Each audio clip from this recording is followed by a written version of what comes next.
Breathe. Please, in the name of the...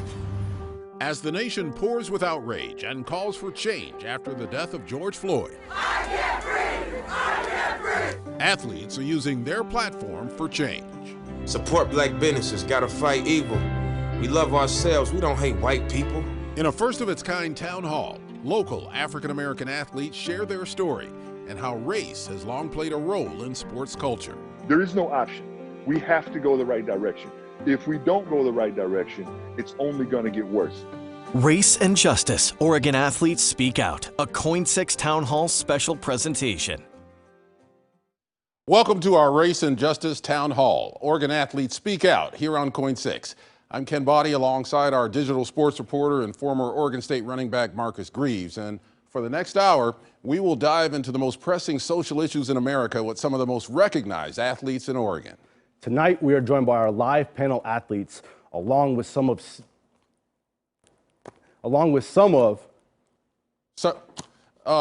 others who took the time to speak with us on racial injustice. Let us introduce you to our live panel now. Joining us is Portland native Oregon Duck, former NBA All-Star Terrell Brandon, Oregon State running back great Evanson Bernard, and Notre Dame wide receiver and Tigard High School alum Braden Lindsay. Thank you, gentlemen, for being with us here tonight. You're welcome. Thank you. Yeah, thank you for having me. There are many important conversations to be had in terms of social justice and athletes using their platform to make change. One of those ways is through social media. And Braden, you notably took to Twitter about a month ago to say this. Colin Kaepernick tried to warn us that black men continually are victims of social injustice and police brutality. He warned us, but nobody listened. So if we are learning anything from all of this, I ask that if you value me for what I may be able to do on Saturdays for Notre Dame, value me as a black man in the other 6 days of the week as well. So Braden, take us through what exactly you mean by being respected every day and not just on game day. Yeah, I mean, obviously going to a big time school like Notre Dame, there are many people who root for you, and many people wear your jersey and support you on those Saturdays. But in that same sense, those same people who root for you and want you to score touchdowns are the same people commenting on the same post supporting Black Lives Matters, not supporting the movement. And at the end of the day, if you really want to support me and you're really a fan of mine, then you'll hear my voice because we haven't been heard. And with my platform, I've been trying to take the steps necessary for myself and others to be heard. And if you truly do respect me and root for me on Saturdays, you should hear me and understand my life the other 6 days of the week, because there aren't 80,000 people rooting for me all 7 days of the week. And that's not just me, that's everyone's lives. And,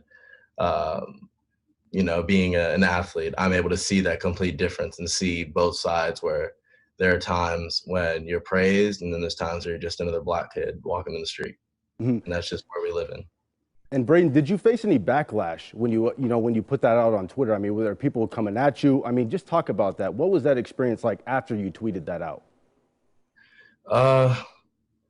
Truthfully, not surprising. Like, I think every black man, especially, there comes a point in your life where you start to get used to certain, emotions and how people act towards you. And I think everyone, like I said, how Colin Kaepernick spoke up, I don't think everyone was listening. And I myself realized that I haven't done enough.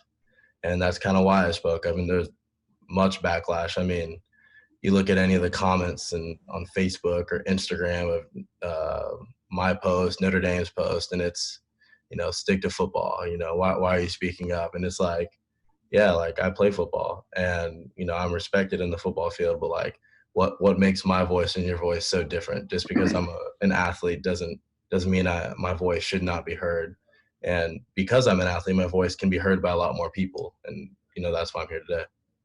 Yeah, I'd like to throw this same question to Terrell, someone who's been in the game for a long time, playing basketball and growing up here in Portland.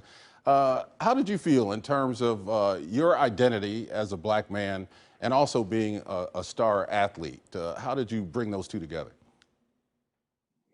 Well, I was able to bring those two together because of my parents, my late mother and my dad, Charlie Brandon. They instilled in my sister and I to know who you are, be careful of what's going on in your surroundings at all times, but to embrace everyone equally.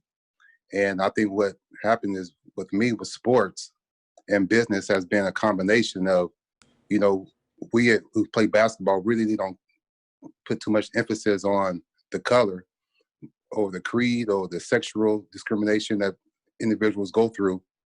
But we concentrate on if you can rebound, sound good to me. If you can shoot that shot, sound good. If you can be a good teammate. So I think those things have happened with sports and with business, with being on Alberta Street for 30 plus years now, that I've had to embrace everyone. And but no doubt about it, as you know, Kim Body, I'm going to embrace the Black people first. That's just the type of person that I am. And hopefully that people say that TV and projects have proven that.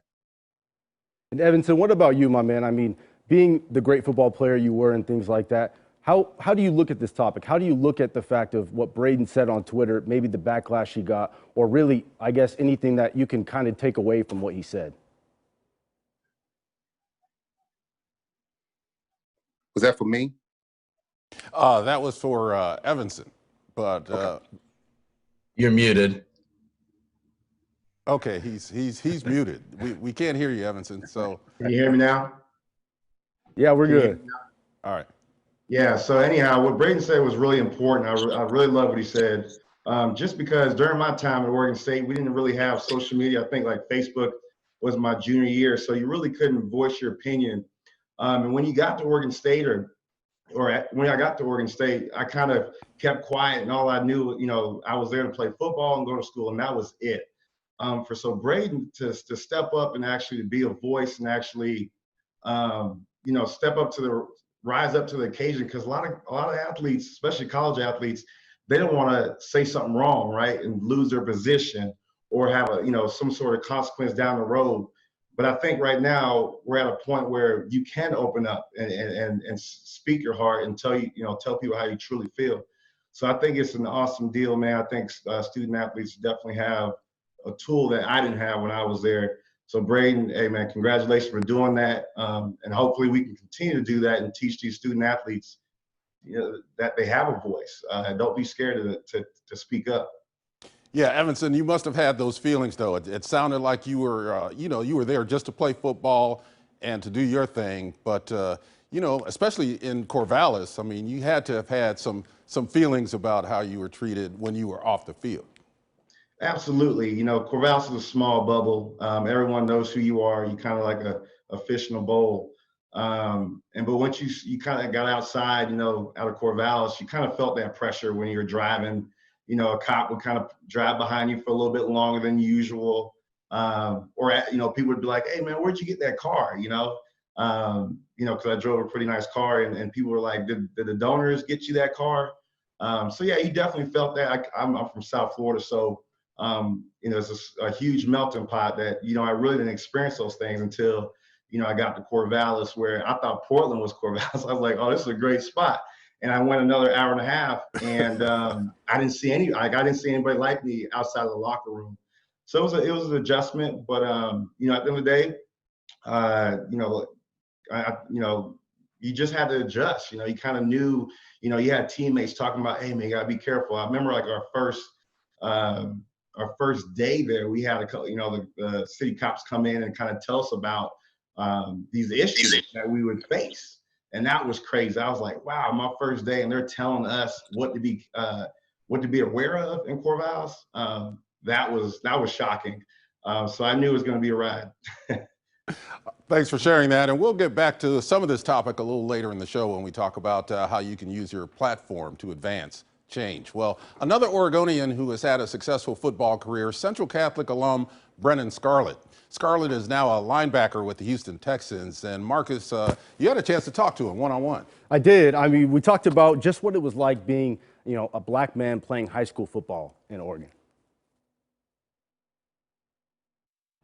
So Brennan, we're here under the St. John's Bridge. You grew up just a couple miles away from here. You played football here. And what was it like? What was your experience like being here in Oregon and being, one of the few black kids to play football in the Portland area? You know, I think coming from North Portland, you know, when I was here and growing up, you know, it was a really diverse community. You know, and I had tons of support from, you know, parents and coaches and teachers, and you know, so I had a great experience. You know, it's going to Central Catholic, you know, getting there and being one of the you know, few black kids, period, not even football players. You know, just at that time, you know, Central Catholic was becoming a more diverse place. You know, and there were obstacles to growth get through, because you know, you have, you know, a community of kids that, you know, haven't been exposed to a certain culture, and you know, the same on the other side. So you know, our classes took some time to mesh, but by the end of our 4 years, we did. And you know, growing up and being an elite football player, you know, I say elite. I think I can say elite. No, you're good, it was a good experience for me. And you said there were some obstacles for yourself. What were those obstacles like? I mean, kind of what were they that made it so, in a way, I guess, uncomfortable? You know, I think you nailed it, man. It's just when you have, you know, one community of kids, right? You say you have white kids that went to, you know, Madeline or All Saints, or, you know, schools where it's not a lot of diversity, right? So, you know, they don't have a great understanding. You know, they can't conceptualize the experience of, you know, another black kid that maybe went to St. Andrews or Holy Redeemer, you know, a totally different community. And so you bring those communities together, which that was what we had at Central Catholic. You know, it took some time to get through things like, you know, you hear certain jokes that aren't, you know, they're a little culturally insensitive. But, you know, you have one group of kids that, you know, they're young, they haven't grown into you know, they haven't grown up in where they've been exposed to black culture, and they don't understand that insensitivity. And it took some time to, you know, help them to understand. And, you know, at times it wasn't as much helping. You know, it was, you know, you butt heads a little bit. And so now in the NFL, play for the Houston Texans. Talk about that. What is that locker room like? Is it the same thing? You know, football in the locker room is one of the most beautiful, you know, things that we have in our society, right? Because even me coming from, you know, Portland, Oregon, where it's a very, you know, homogenous place, right? And, you know, there's not a whole lot of diversity. And, you know, I was in a fortunate position. I went to private school my whole life, two-parent household, and, you know, everything I wanted, you know, or needed, I was provided with, right? And then going into the locker room and seeing guys that come from totally different situations, you know, less fortunate situations, whether it's, you know, their family or their socioeconomic or educationally. And so it helped me grow more empathetic. You know, even though, yeah, we're both two black men, but, you know, now I totally understand. I understand a little bit more what you went through. And so it's helped expand my worldview. And I think that's like a microcosm of the importance of, you know, a diverse, whether it be workplace, school, city. You know, it's so important because it just expands your worldview, regardless of, you know, of race, religion, background, whatever. You know, just having different people from different places, I think, is really important, and that's what the locker room kind of is. Brennan, thank you so much, man. We really appreciate it. Appreciate it, man. Yeah, absolutely. Good luck in training camp. Yeah, thank you. Good interview, Marcus. And his experience is a lot different from yours. He grew up in North Portland. You actually grew up in Eastern Oregon, in Prineville, played football, high school football there. So how would you describe that experience, especially as compared to what we just heard from Brennan? Mm-hmm. So there is something that does stick out to me. What he said in that interview was, it was the insensitive jokes. And there's some things like that where I didn't get as a high schooler, right? And as a younger guy, especially, you know, I was the only black kid there. And so the difference for there was, it was just, there's people who said things like, you know, Marcus, you're the fast kid on the football team. You got the slave feet, right? And at the time— Somebody actually said you had the slave feet? They do. But at the time, that's the thing, is that I saw it as, oh, they're telling me I'm fast, right? Because that's what I was used to. I was used to being around, you know, a bunch of white people and not, you know, other black people. So I didn't take offense to it. I was like, oh, they're complimenting me.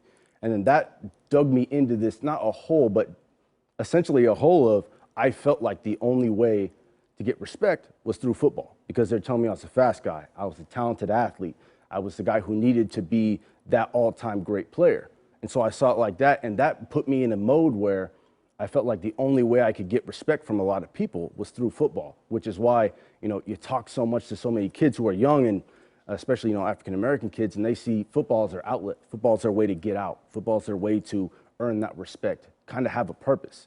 And it hit a point, man, where it was low. It was, because I really felt like the only way my purpose on this earth was to play football, right? It was to entertain. That was the only way I was going to gain the respect. Yeah, and I've heard a lot of other athletes say that as well, that was the self-worth that you got by being one of the better athletes in your circle. Yeah, you know? and that's the thing, is that you just have that, right? You have that status, you have that title. I was always Marcus, the great football player, right? On Fridays, Saturdays, they always saw, oh, Marcus, you're a great football player. And then every other day of the week, which is exactly what Braden was saying, is that people were talking to me like, you know, you got the slave feet, you know, things like that. And I didn't, you know, I couldn't understand it, because all I wanted to do was, you know, get respect from other people through football. And I felt like that was my only outlet to do it. Yeah, let's take this to the panel.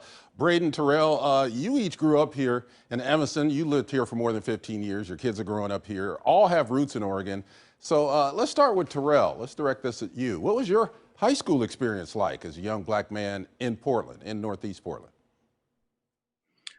Well, it was really like more akin to like Cowboys and Indians, man. You know, we had a lot of things going on. A lot of gang activity was jumping off. A lot of drugs sales was going on in the neighborhood. It was a lot of crazy things going on in the 80s. You know, a lot of movies was coming out that was glorifying things that either you didn't do or you did do. But I was happy and blessed that I grew up in a church, you know, household that kept me grounded and let me know that some of the things that was going on necessarily in the neighborhood that I knew about, that my parents knew that I knew about, that I wasn't gonna get involved in it. But it was always up to you. And one thing about, I do remember though, is that how the police would always embrace the kids back then. You know, we saw that sign on the side of a police car to protect and to serve. And we really believed in that. And so they used to give out Trailblazer cars to us in the neighborhood. And we thought that was the thing, you know, but we was always fearful of what was going on, because you just never knew exactly what was going to jump off. So my high school experience was good. It was great, but it was also fearful because there was so many things going on in the neighborhood in North and Northeast Portland that, you know, other people they just wasn't experiencing at the time. Yeah, Braden, you want to jump in on this? Yeah, so obviously I went to Tigard High School and grew up in the Tigard area for the most of my life. And it's very different than downtown Portland. And for the most part, you know, my family, upper middle class, like we were able to do a lot of things that minorities are not normally able to do. And that was, you know, through my dad's job. And we had opportunities that certain other African-American kids were just not able to do. And so in a lot of ways, I was treated differently simply because I was able to do things that a lot of my white friends and, you know, colleagues through sports and whatnot were able to do.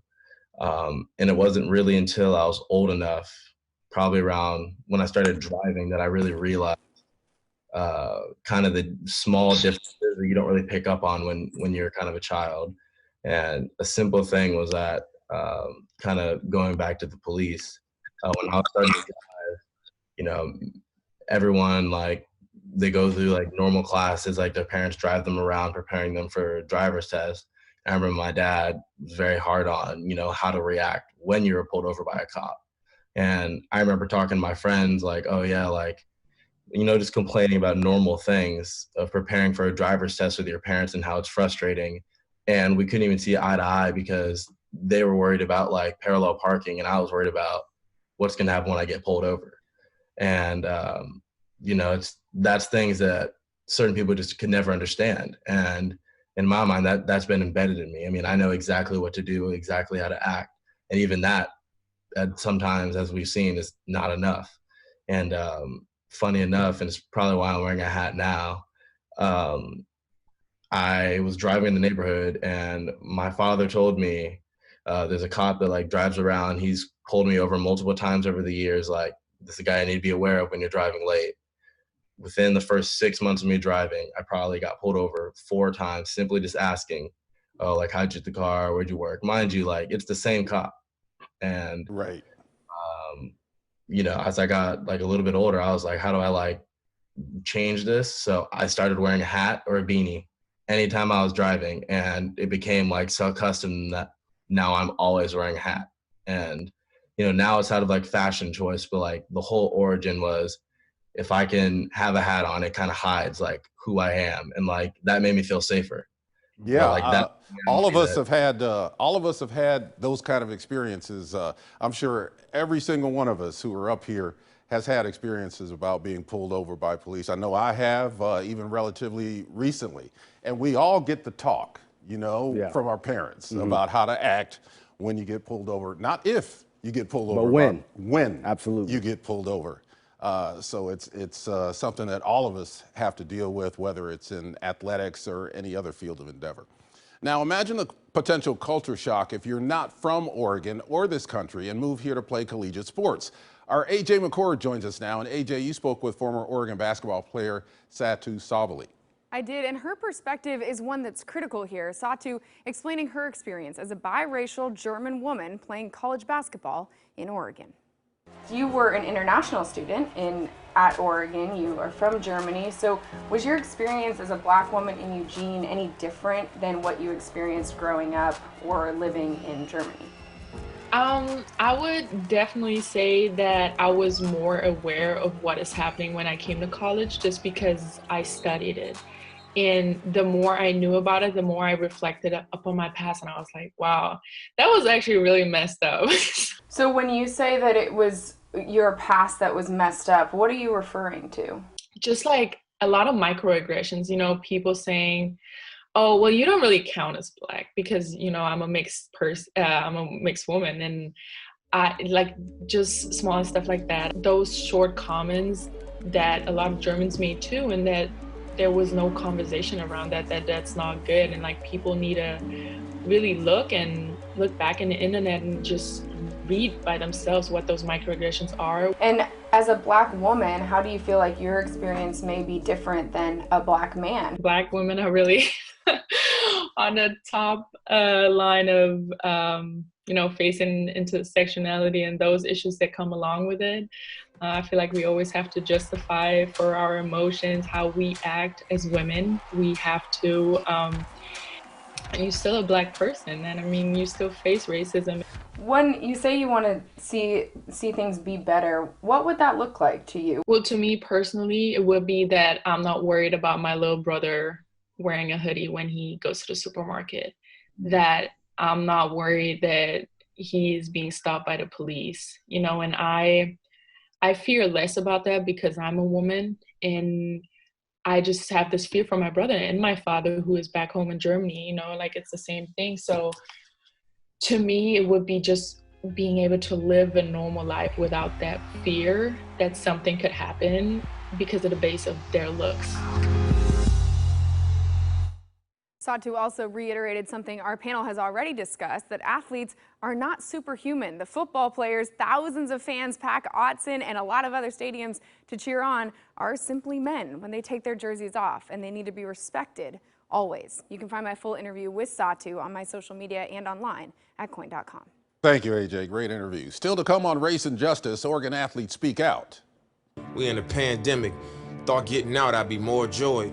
Then I watched the cop knee to the neck and kill George Floyd. They hide behind the badge. How Damian Lillard and other athletes use their platform to make an impact at a crucial time in our nation's history. Up at every establishment breaking glass, taking all their high-end products and making cash. We in our bag, they getting mad, gotta attack the dollar. As a rich black man living in this country, it's hard being comfy.